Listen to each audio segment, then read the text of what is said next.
Hey there, everybody. Welcome back to Plat. Purplatypus is the name, and welcome to a brand new series. I don't know if this is a series. I don't know what this is. Basically, you can see the title. It's Should You Pull? I don't know. This isn't quite a unit review. This is going to be kind of a unit review, but because my other unit reviews were structured slightly differently, I'm basically reviewing a banner instead of the specific units.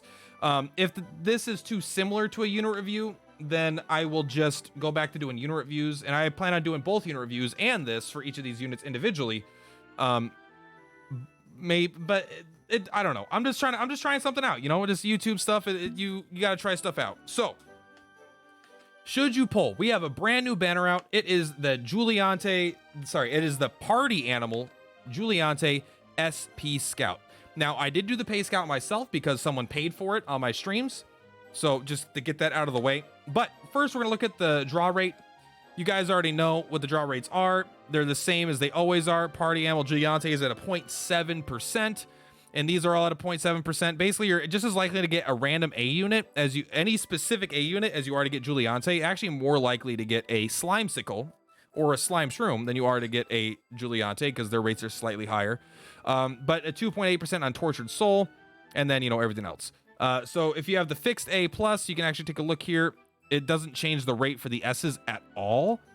But you are going to be a 23-ish% chance to get Tortured Soul. And at the fixed X, what's fixed PU? This is this is at the 300th pull. You are guaranteed to get JULIANTE. That's the pity. So, but at any kind of fixed S, so this fixed X S, this means every time you get an S, this is the chance of the pull. So if you see a rainbow thing pull up, you can kind of look. You have a 23.33% chance of it being party animal JULIANTE, and then of course the rest is just the generic banners. So let's take a look at the units. Basically, is it worth it to pull? You got to look at. There's 2 units on this banner. Let's start with the A unit. All right, because sometimes banners are good for A units, sometimes they're good for S units. It really just depends. So, Tortured Soul is the featured A unit on this banner. This is going to be going with level 90 stats. Let's just go ahead and take a break and quickly go over here, and we'll just see at their level 100 stats, right? You should be right here, Tortured Soul. There we go. We'll take a look at him at maxed. This is Full Awakenings, level 100. So this will be rank 6. You can tell because he has level 100 bonus active here, right? And you know it's Full Awakening because if you come to ability, you come to perks, he's got all of them, right? He's got the 5 out of 5 on the stats up. Okay, so at Full Awakening, max level, this guy has 522 HP. This guy has Emperor Slime almost levels of HP. This guy, that is not enough HP. He's 200 HP short, if you ask me. It's okay because maybe he makes up for it in other ways. Not all units need a lot of HP. He's a ranged guy and he's got ranged ability, so it may not be as important. 279 MP, probably never going to be an issue with this unit.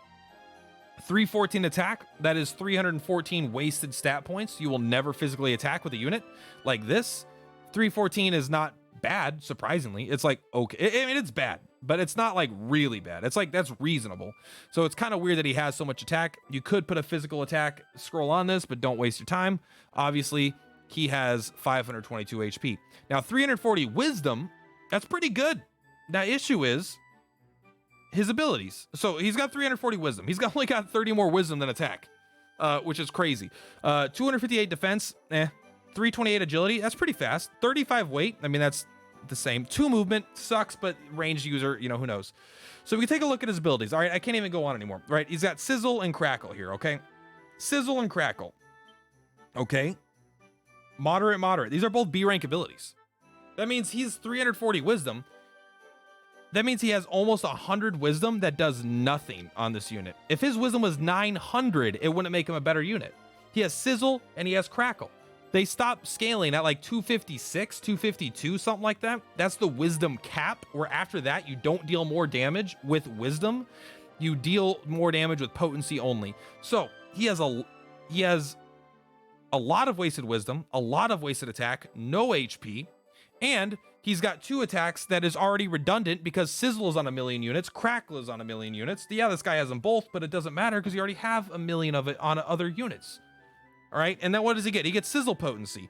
We already have B units with sizzle potency. We have 2 different B units. We have Belith and we have Wackolite, both with sizzle, but Wackolite has Kabuff and Belith has Frizzle for more damage. All right, so like this guy does.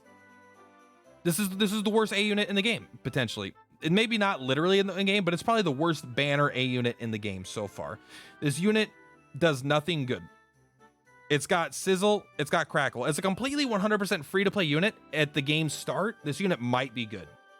This might be like, I might be like a Mucifer. I'd be like, oh, this is pretty good. I like this unit because it has 2 abilities. It's coverage. Everyone gets it for free. It's got the wisdom cap easily. It even holds a scroll pretty well if you get one. You can put mid heal on it. It'd be pretty cool. Like the thing's got some things, but as a paid unit, it's shit. Like this is garbage. Sizzle crackle is not good. All right. That's bad.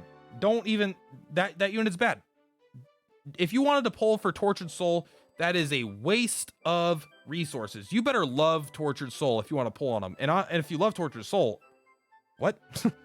That's not a main character of a game. That's just some unit. All right. Party Emerald Juliante. This is the S unit. All right. This banner is not worth it for the A unit. Let's look at the S unit. Now, Max Awakening, 765 HP. That's a bit on the low side. All right, 468 attack. That's good. That is good attack.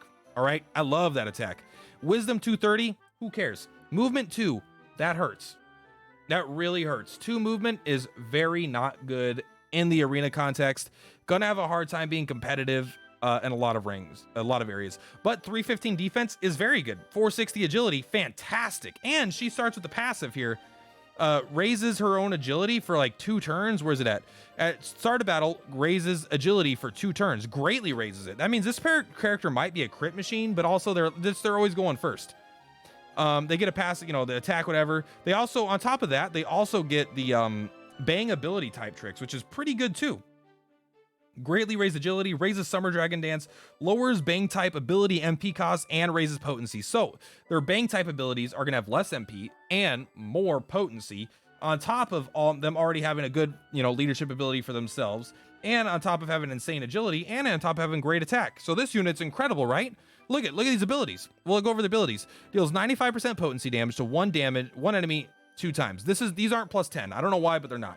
So that's already a 200% attack. Basically, it's stronger than a bang attack, right? Because normally it'd be 180. This is kind of 190, but over 2 attacks. And I assume the potency is going to go up in a way that is higher than what that would be. So this is probably just better than a normal bang physical scroll, and it has a range of 2.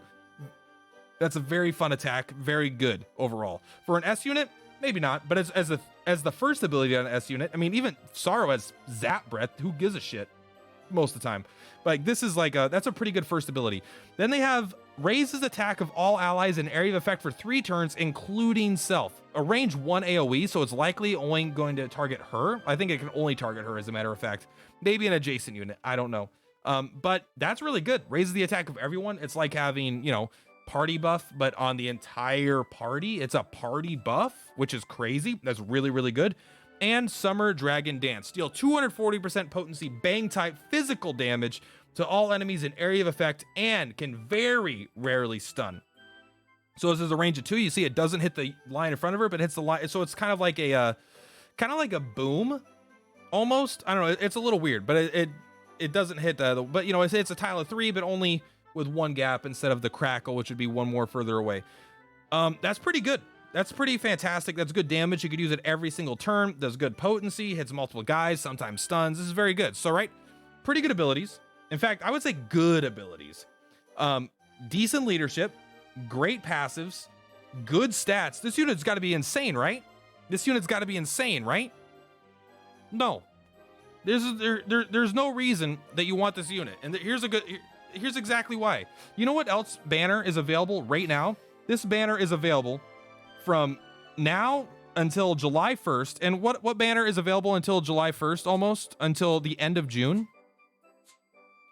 Until June 28th. So for the entire time this banner's up, minus a couple days, Sorrow the Manslayer is also available. And not only does the Sorrow banner have a kick-ass A unit, well, I say kick-ass, it's pretty good. Also, like, let's take a look at Sorrow. Let's take a look at Sorrow stats. Sorrow's got 1096 HP. He has got 502 attack, 325 defense, 3 movement. Not only that, but he also has the ability to bounce magical spells. No other unit in the game has that. His potency goes up to 280% and not only hits 3 squares, it hits 8 squares all the way around him. He's got another attack that pulls units in, and he also has the ability to rarely paralyze units. All right, so here's the thing. JULIANTE is a fantastic unit. Very, very good unit. The issue is her banner is available at the exact same window that Sorrow banner is available. And here's the thing, she is a physical bang user. Sorrow is a physical bang user who is just better at every single thing that JULIANTE does. Every single time you want to pull on this, you should be pulling on Sorrow to try to get your Sorrow awakenings or to get Sorrow in the first place. You'd rather have 1 Sorrow than 1 JULIANTE. You'd rather have 3 Sorrows than 3 JULIANTEs, right? That's just the way it is. Now, if you get lucky with your pulls and you get 1 JULIANTE, you got some good news. This alluring attack makes her a fantastic support unit because she can give a bunch of AoE attack buffs. So if you have a team of physical users, she never needs to attack. And, you know, this is something Sorrow cannot do and no other unit in the game can do. So this is pretty good. But the thing is, you don't need her Awakening 6 to do this. She's no better at this at Awakening 6 than at Awakening 0. You already don't want, like, her physical attacks are good. Again, she's a good unit. She does a lot. But Sorrow is just better, and Sorrow exists right now. This is like, this unit would have been so good on month 2 of the game, and at month 5, almost 6, it's just not good anymore. So I'm sorry to say it, but is it worth it to pull? I'm not going to tell you what to do, all right? I am going to say I will spend 0 gems on this banner, and every gem I plan on spending, I will instead spend trying to awaken my Sorrow more.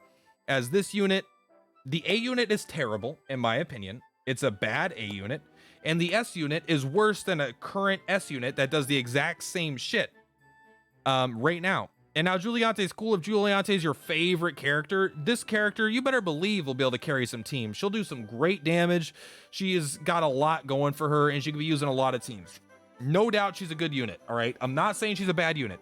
I'm saying because Sorrow is currently available, Sorrow is probably the best unit in the entire game right now and fills the exact same role almost all the time that this unit's going to do. Outside, if you're going to attack with it. If you're only using her for the attack buff and you get 1 of it, that's cool. You can use it like an Emperor Slime, right? You don't need Awakenings on an Emperor Slime for it to do its thing. It does its thing. You know, if you have a cover tank and you're just using this to buff, if you have a cover tank, you have this just buffing your whole team, and then you have a damage dealer, physical damage dealer, and like an Emperor Slime to keep everyone alive. Like, she's gonna do pretty good at that, you know?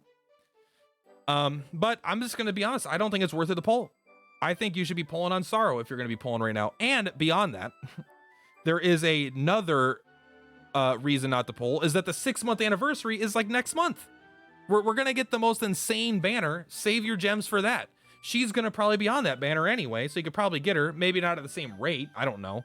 I'm sure it's a lower rate, but like, you're gonna get orbs and stuff off the stamp. Like, the stamp in Japan for 6 months was crazy. You want to make sure you are spending your stuff on what's coming out. Plus, Stark is coming out. Stark is better than JULIANTE. So you're buying JULIANTE for the AoE attack buff, and ask yourself, is that worth it? I would say probably not. I think with party buff in the game, you can make do with party buff. You can make do with cheer. Maybe it's good, but like, if you want to use her for physical bang damage, you got Sorrow already in the game for that, so go for that. And now I'm just being redundant. 13 minutes into the video. Guys, thank you so much for watching. I hope this wasn't too negative, but I'm going to be honest, I don't think it's worth the poll. I say save your gems for the 6-month anniversary, save them for Sorrow, save them for a Stark. There are better things coming around, and that is not to diss on JULIANTE. If she was out on month 2 of the game, I would have pulled on her like crazy. I would have her with max level because she's very good, but there's just too much good stuff surrounding her now for her to be relevant at this point in the game, in my opinion. All right, guys, thank you so much. Purplatypus. I will see you next time.